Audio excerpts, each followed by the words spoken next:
Dans cette deuxième capsule, autour de la description du mouvement, nous allons voir comment, après avoir défini le système, le référentiel, après avoir modélisé le système par son centre de gravité et défini des échelles temporelles et spatiales adaptées, on peut maintenant enfin caractériser un mouvement, c'est-à-dire donner ses principaux éléments distinctifs.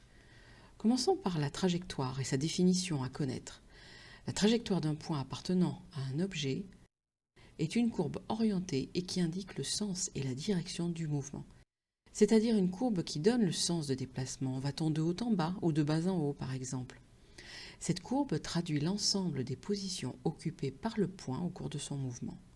Ainsi, elle permet, cette trajectoire, de visualiser le chemin parcouru par le système étudié. On utilisera 3 termes pour définir les 3 types de trajectoires. Ces 3 termes suffisent en classe de seconde. Il est inutile d'aller chercher à les préciser ou à les compléter. Les trajectoires étudiées seront donc soit, si la trajectoire est une droite, on parlera de mouvement rectiligne. Si la trajectoire est une courbe quelconque, comme ici la trajectoire de la cabine de téléphérique, on dit qu'elle est curviligne. Enfin, si la trajectoire est un cercle, comme par exemple la trajectoire de la Terre et de Mars autour du Soleil, on dit qu'elle est circulaire. Une fois la trajectoire qualifiée, il reste, pour décrire un mouvement, à donner sa vitesse. La vitesse, dans le cadre d'études en mécanique, est modélisée par ce qu'on appelle un vecteur vitesse. Quelques mots sur ce vecteur vitesse, sur l'exemple à nouveau d'un système scooter plus conducteur.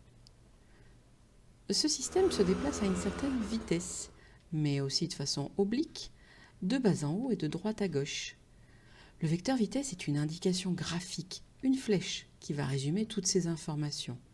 Sa longueur sera proportionnelle à la vitesse du système, toujours le scooter. La flèche partira du point qui modélise le système, à savoir le centre de gravité, et sa direction et son sens seront les mêmes que ceux du système. Il ne reste plus, après l'avoir tracé, qu'à le légender, souvent à l'aide de la lettre V, portant un indice, une indication sur le système ou le temps, le tout surmonté d'une flèche pour indiquer qu'il s'agit d'un vecteur. Passons à la façon de tracer ce vecteur vitesse, en commençant par une première définition, celle du vecteur vitesse moyenne. Dans un référentiel donné, lorsqu'un système passe d'un point M à un point M' en un temps ΔT, on calcule sa vitesse moyenne en réalisant le rapport suivant. Le vecteur vitesse moyenne est égal au vecteur déplacement MM' divisé par l'intervalle de temps ΔT. Le vecteur vitesse aura même direction et même sens que le vecteur MM', et sa longueur sera proportionnelle selon une échelle choisie à la vitesse du système. On dit ainsi que le vecteur vitesse moyenne est collinéaire au vecteur déplacement MM' et de même sens. Collinéaire signifie que les droites portant les deux vecteurs sont parallèles entre elles. La flèche du vecteur vitesse sera placée de façon à indiquer le sens du mouvement. En pratique, on calcule rarement la vitesse moyenne sur l'intégralité d'un mouvement. En effet, il est possible que la vitesse varie à chaque instant, avec des moments où elle est élevée et des moments où elle sera beaucoup plus faible. On va donc plutôt calculer la vitesse moyenne entre 2 points très proches de la trajectoire. C'est ce que l'on appelle la vitesse instantanée. C'est la vitesse en fait qu'indiquent les compteurs de vitesse des véhicules. Comment faire pour calculer la vitesse moyenne entre 2 points qui se suivent immédiatement ?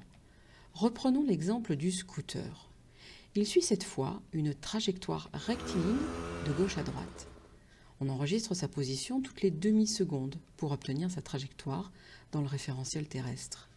On a ainsi sa position M1 au temps T1 égale à 0 secondes, sa position M2 au temps T2 égale à 0,5 secondes, sa position M3 au temps T3 égale à 1 seconde, etc. On désire connaître la vitesse que possède ce scooter lorsque l'on a enregistré passant au point M3. Donc la vitesse qu'indiquait son compteur de vitesse au moment où il était à M3. Pour ce faire, on va utiliser les points les plus proches de M3, c'est-à-dire les points M2 et M4. Et on va calculer la vitesse moyenne du scooter entre ces points.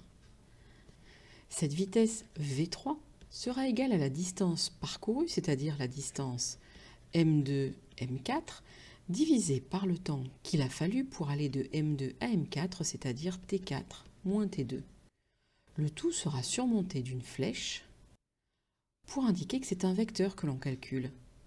En effet, ce vecteur vitesse au point M3 indiquera par sa longueur la valeur de la vitesse au point M3, mais indiquera aussi par sa direction et son sens le fait que le scooter se déplace horizontalement et de gauche à droite.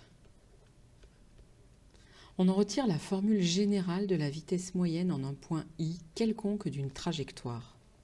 Cette vitesse moyenne sera basée sur la position avant I-1 et la position après I plus 1. Et on la calculera en réalisant ceci. V à la position I est égal à vecteur MI-1 MI plus 1 divisé par le temps qu'il a fallu pour aller de I-1 à I plus 1, c'est-à-dire T I plus 1 moins T I moins 1.